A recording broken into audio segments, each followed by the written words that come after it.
കൊയ്ത്തുകഴിഞ്ഞ പാടത്ത് തീറ്റ തേടി തന്റെ 700ഓളം താറാവുകളെയും കൊണ്ട് നാടുചുറ്റുകയാണ് ആലപ്പുഴ ജില്ലയിലെ കുട്ടനാട് സ്വദേശി ജോസഫ്. മുൻകാലങ്ങളിൽ താറാവിൻ കൂട്ടങ്ങളുമായി അനേകം പേർ ജില്ലയിലെത്തിയിരുന്നു. ഇത്തവണ ജോസഫ് മാത്രമാണ് എത്തിയത്. പഴയങ്ങാടിക്കടുത്ത് പടന്നപ്പുറം പാടശേഖരത്താണ് ആഴ്ചകളായി താറാവുകളെ തീറ്റിക്കുന്നത്.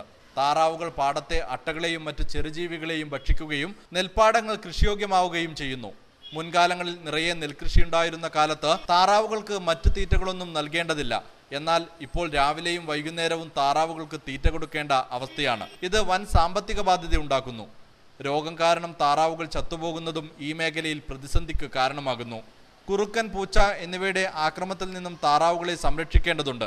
പഴയങ്ങാടി പടന്നപ്പുറത്ത് വെച്ച് ഏതാനും പേർ തന്റെ താറാവുകളെ മോഷ്ടിച്ചു എന്ന് ജോസഫ് പറഞ്ഞു.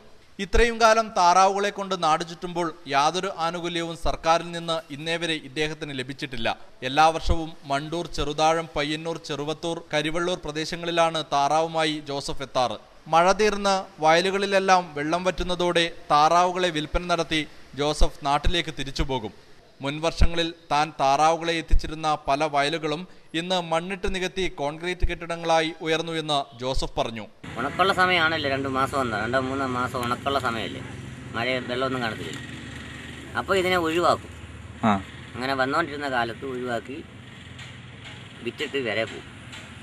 പിന്നെ കുഞ്ഞുങ്ങളെ വളർത്തി അതാക്കി കൊണ്ടുവന്നിട്ടാണ് മുട്ടയാകുന്ന പരുവത്തിന്. പിന്നെ മഴ പെയ്യുമ്പോൾ എവിടെയെങ്കിലും വന്ന് നോക്കി സൗകര്യം ഉണ്ടെങ്കിൽ താറാ കയറ്റി ഇറക്കും.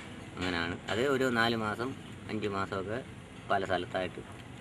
കുട്ടനാടിൽ നിന്നും താറാവിൻ കൂട്ടവുമായി കണ്ണൂർ ജില്ലയുടെ വിവിധ ഭാഗങ്ങൾ സന്ദർശിച്ച ശേഷമാണ് ജോസഫ് പഴയങ്ങാടി പ്രദേശത്തെ വിവിധ ഭാഗങ്ങളിൽ എത്തിച്ചേർന്നിരിക്കുന്നത്.